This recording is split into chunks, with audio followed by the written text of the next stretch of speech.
आप सबका आज की महफ़िल में बहुत बहुत खैर मक़दम। ख़ास तौर पे हमारे मेहमान ख़ुसूसी मिस्टर कपिल सिब्बल, शर्मिला टैगोर जी और प्रोफ़ेसर अख्तरुल वासे।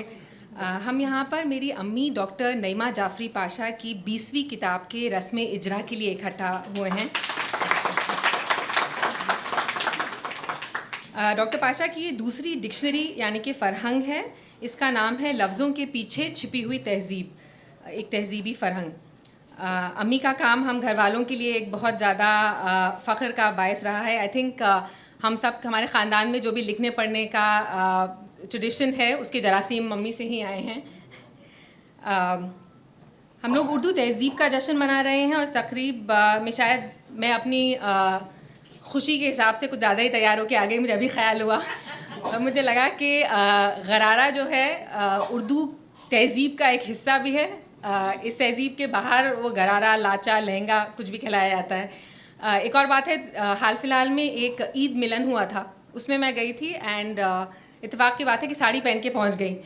तो वहाँ पे निज़ाम भाई भी आए हुए थे और ये वैसे तो मेरे छोटे भाई हैं, मगर कहा जाता है कि बुज़ुर्गी बा अक़ल ना बासाल, तो हमारे घर के सबसे ज़्यादा कम उम्र बुज़ुर्ग हैं। तो इन्होंने कहा कि तुम भाई साड़ी पहन के आई हो, वो भी गुजराती।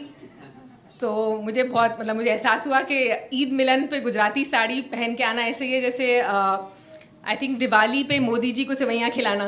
तो इस बार आई डिसाइडेड कि I try to set the record straight. चलिए उर्दू के जश्न का आगाज़ करते हैं। निज़ाम से गुजारिश करूँगी कि आप स्टेज पर आएँ और प्रोग्राम को शुरू करें। आदाब, ख़वातीन हज़रात, आप सबका इस महफ़िल में खैर मक़दम है। मैं अपने मेहमानान ख़ुसूसी का तारुफ़ तो ज़्यादा नहीं दूंगा, क्योंकि आमतौर पर लोग कहते हैं कि तारुफ़ के मोहताज नहीं है, लेकिन उसके बाद से बहुत लंबा एक तारुफ़ भी दे देते हैं। तो ये गलती मैं नहीं करूँगा, लेकिन एक दो अल्फाज के हमने इन लोगों का चुनाव जो है वो क्यों किया है। तो आज हम यहाँ इकट्ठे हुए हैं उर्दू की शिकायत करने के लिए कि उर्दू जो है वो बिगड़ती जा रही है। तो उर्दू के कई पहलू हैं, उसमें से 3 पहलू जो यहाँ पे जिनकी नुमाइंदगी है, एक उर्दू अदलिया में, एक उर्दू हमारी फ़िल्मों में, एक उर्दू अदब में।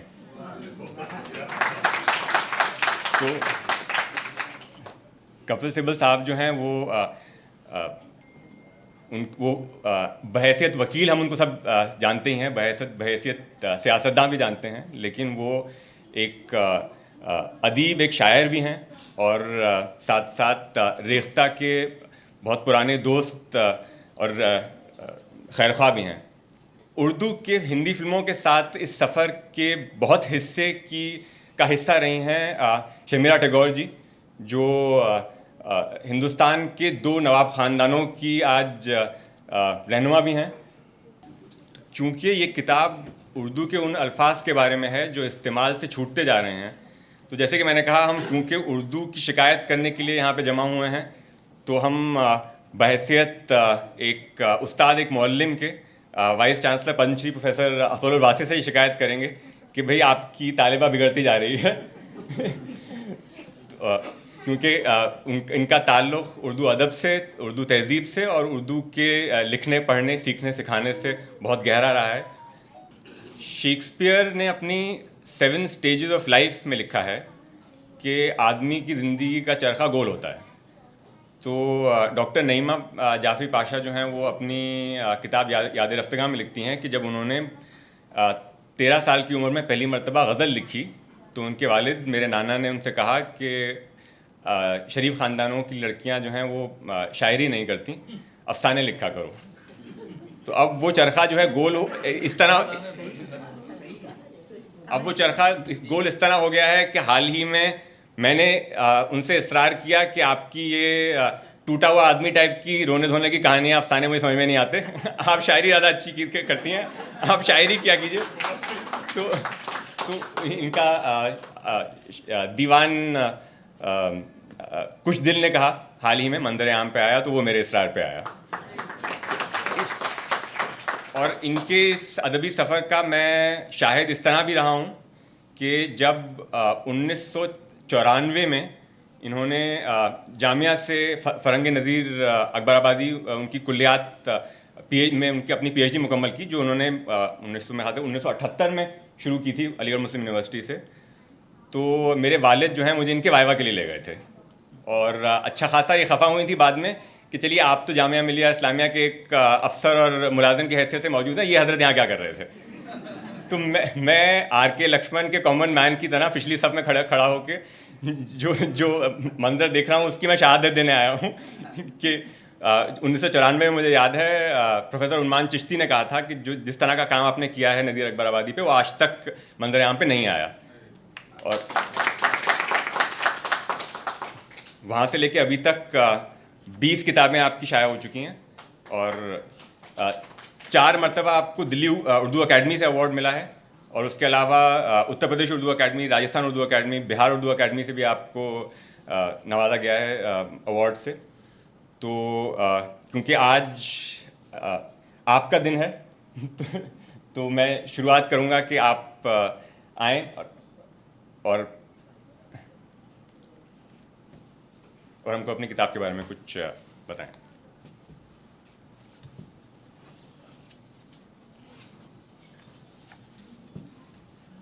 डॉक्टर नईमा जाफरी पाशा।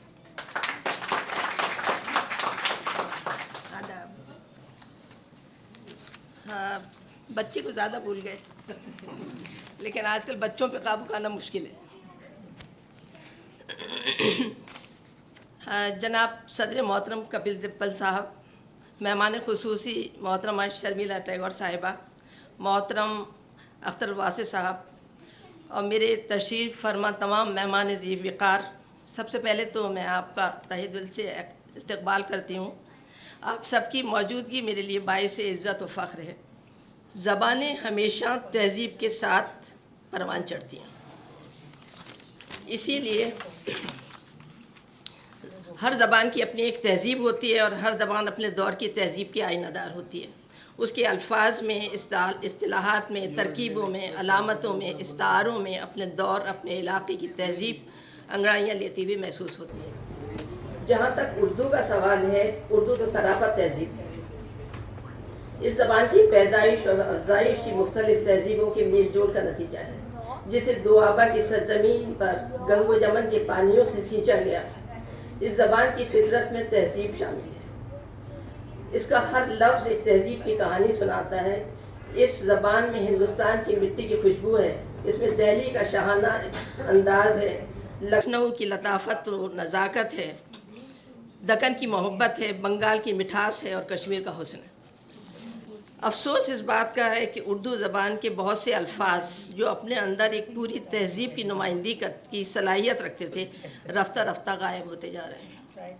ये दम तोड़ते हुए अल्फाज कुछ तो गैर शऊरी तौर पर अनकॉन्शियसली बदलते हुए समाजी और तमद्दनी मंजरनामे के साथ ख़त्म हो रहे हैं, और कुछ कॉन्शियसली शऊरी तौर पर हमारी अपनी बेतवज्जुही और बेइल्तिफ़ाती का शिकार हैं कि हम अपनी रंगारंग तहज़ीब और इसकी नुमाइंदा ज़बान को अपने लिए बाइस शर्म समझने लगे हैं।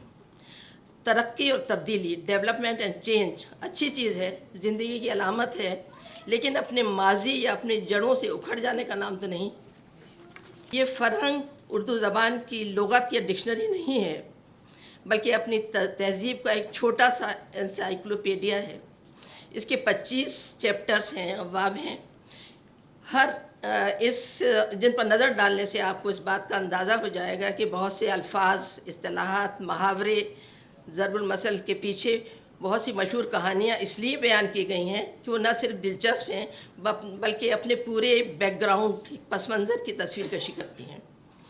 आखिर में मैं असातिज़ा और नाक़िदीन हज़रात से ही गुजारिश करूँगी कि इसे लुग़त नवीसी या फ़रहंग नवीसी के उसूलों पर ना जांचा जाए, और चूँकि ये मेरी इनफरादी कोशिश और जुनून का नतीजा है, इसलिए कमी और ख़ामियों को दरगुज़र कर दिया जाए।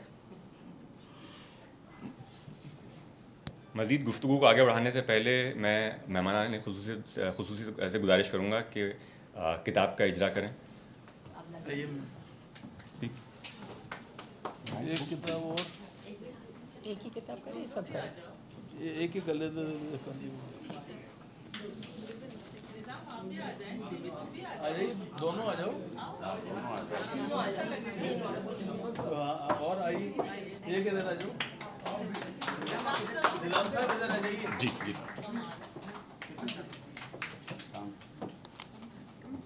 आइए।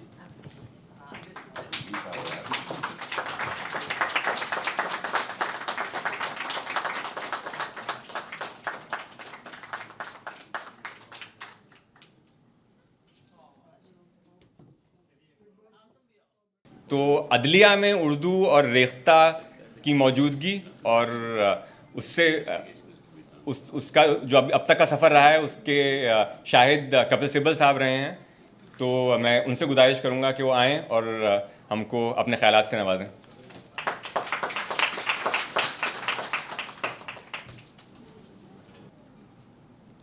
डॉक्टर नाइमा जाफरी पाशा जी, शर्मिला जी, अख्तरुल वासी साहब, यहाँ सब बैठे मेरे भाई और बहनों,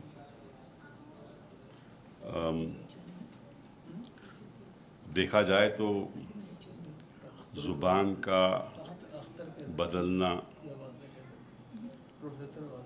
समाज का बदलना, ये इकट्ठा चलता रहता है। अब ये तो है नहीं कि ज़ुबान फ्रीज़ हो जाए, स्टैटिक हो जाए।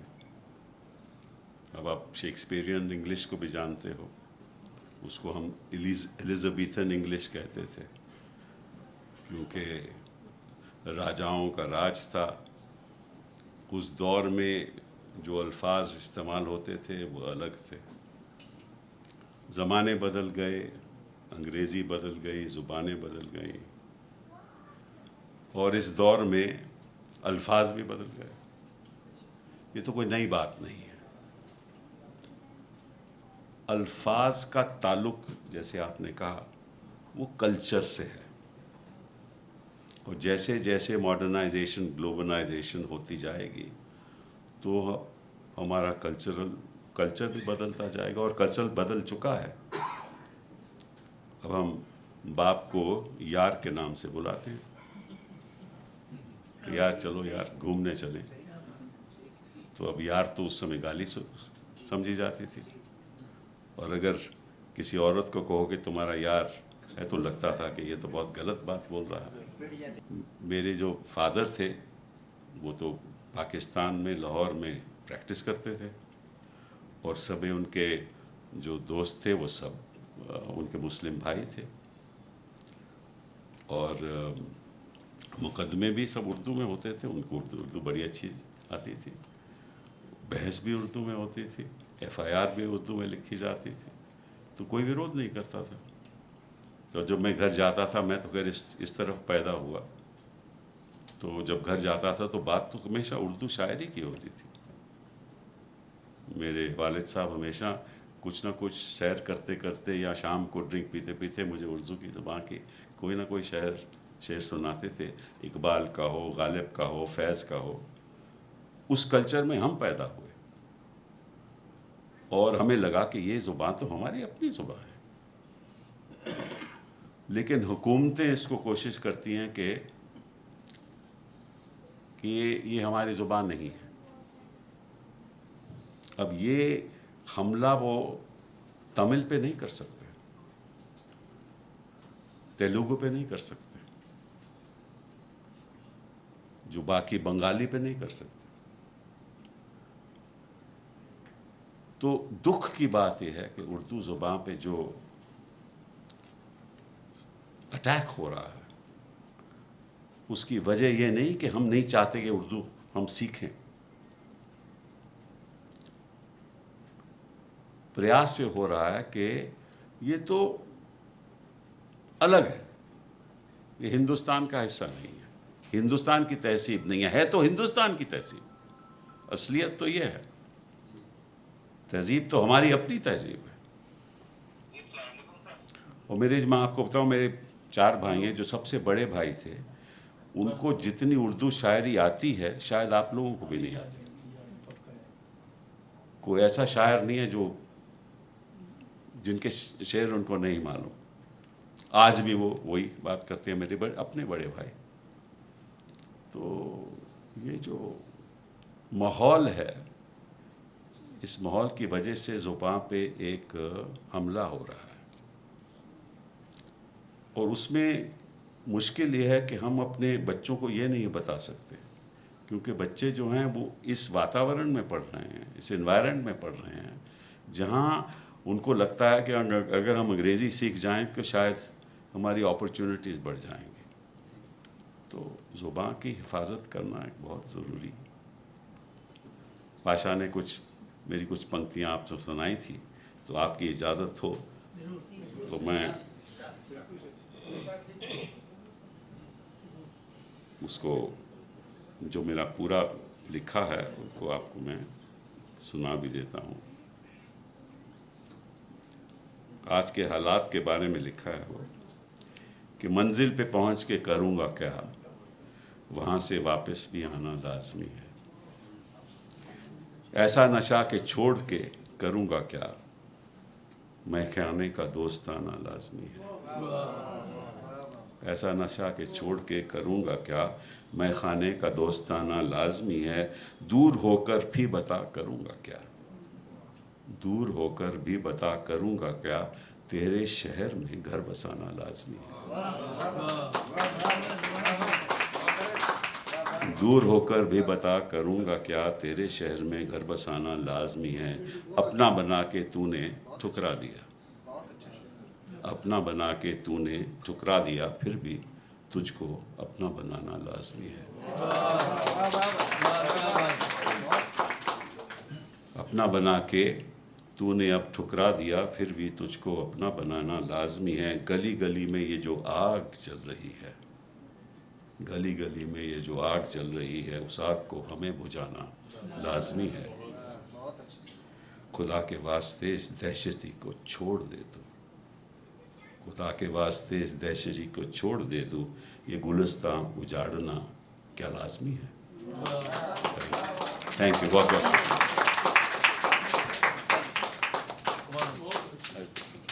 1964 में कश्मीर की कली से लेकर 2023 में गुलमोहर तक हिंदी फिल्म इंडस्ट्री और उसकी ज़बान का बहुत लंबा एक साथ दिया है हमारी मेहमान पद्म भूषण शर्मिला टैगोर जी ने, जो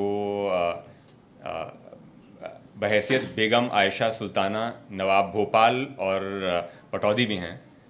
तो इन दो ताल्लुकात से वो उर्दू से वाबस्ता हैं, क्योंकि उन्होंने उर्दू ज़बान का एक सफ़र एक उसकी शहादत भी की है और उसका साथ भी दिया है। और दूसरे उर्दू के भोपाल ख़ास तौर पे जो घराना रहा है वो उर्दू का बहुत खैरखा और बहुत नामी एक हैसियत रखता था। तो मैं शर्मिला टैगोर जी से गुजारिश करूँगा कि वो आएँ और हमको अपने ख्यालात से नवाजें। तशरीफ लाइए।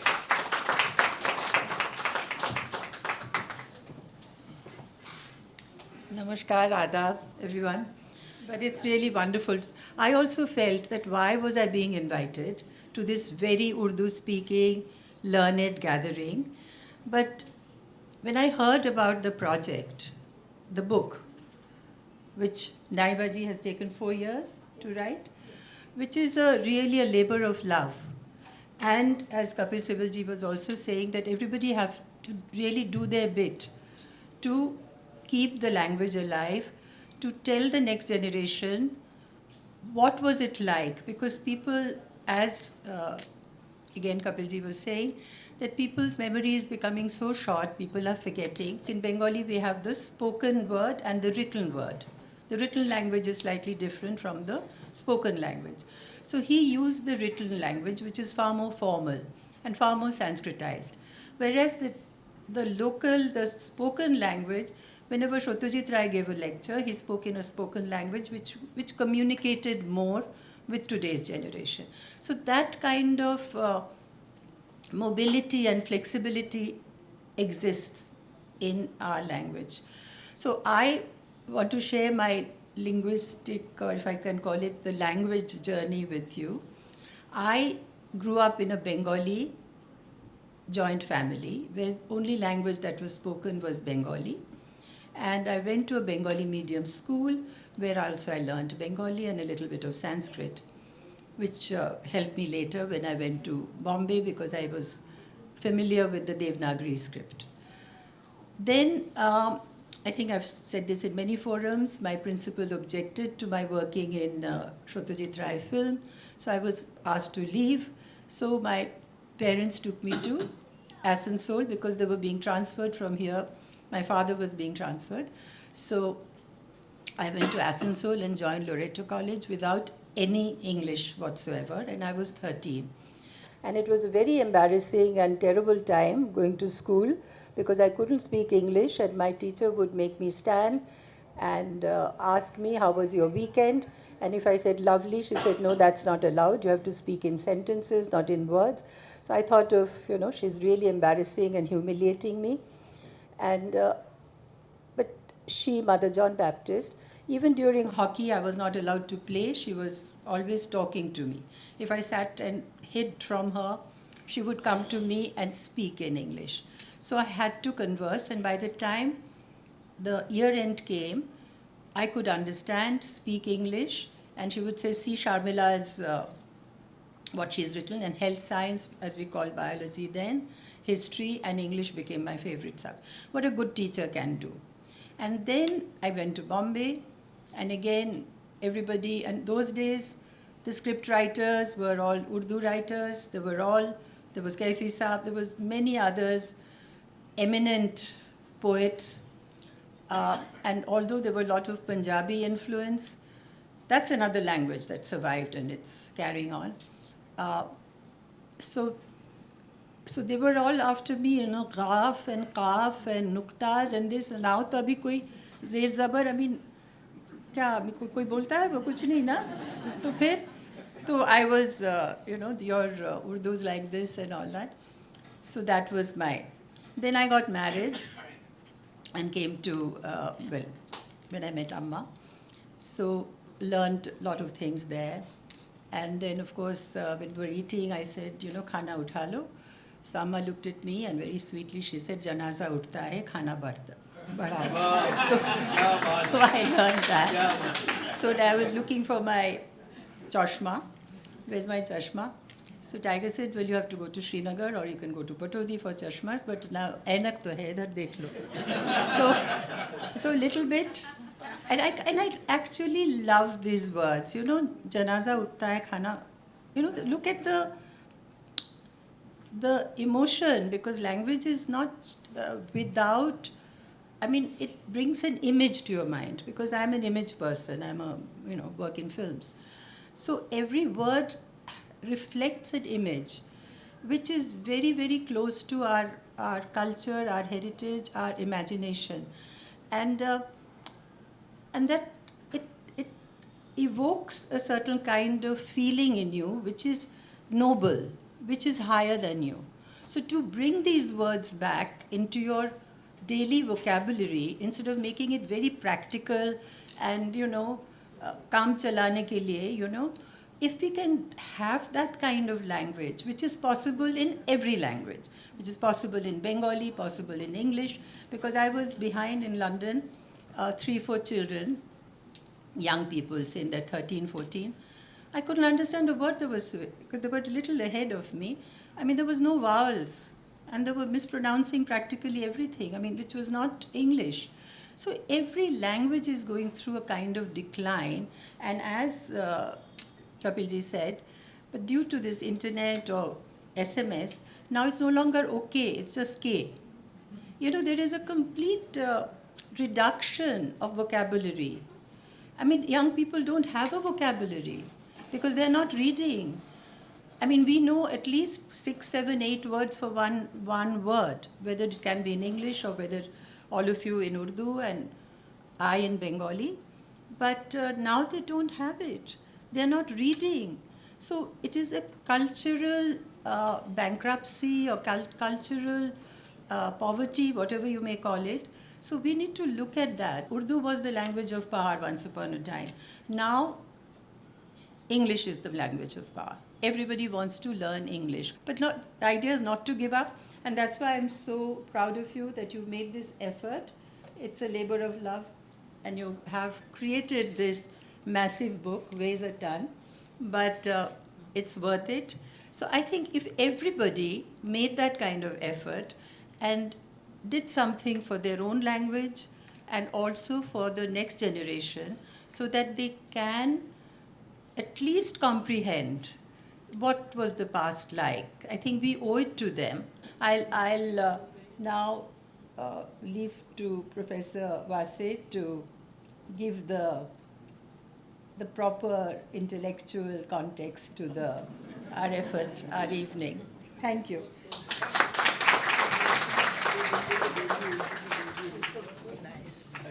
आइए आइए आप आइए बहुत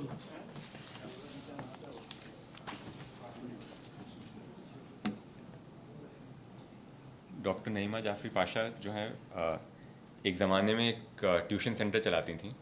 तो उनके एक तालिब थे जिनको इम्तिहान में सवाल आया था कि मिर्ज़ा असदुल्ला ख़ां की अहलिया का नाम बताइए, तो वो गालिबन लिख के आए थे।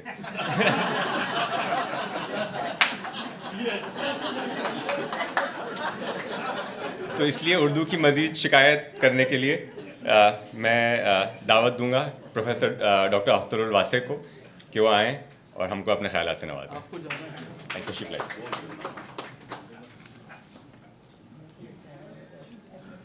काबिल सद एहतराम जनाब कपिल सिब्बल साहब, मोहतरमा शर्मिला टैगोर साहिबा, मोहतरमा आज की किताब की मुसन्निफ़ा, हम सब की मोहतरम, और उर्दू ज़बान बुनियादी तौर पे बेगमाती ज़ुबान है, इसलिए इनकी लिखी हुई जो ये किताब है ये बुनियादी तौर पे हमारी तहज़ीब और सक़ाफ़त की फ़रहंग है, इसको ये समझना चाहिए। और नईमा जाफ़री साहिबा ने जो काम किया है वो गैर मामूली काम किया है। मैं इसके लिए आप सबकी तरफ से, अपनी तरफ से, उर्दू वालों की तरफ से मुबारकबाद पेश करता हूँ।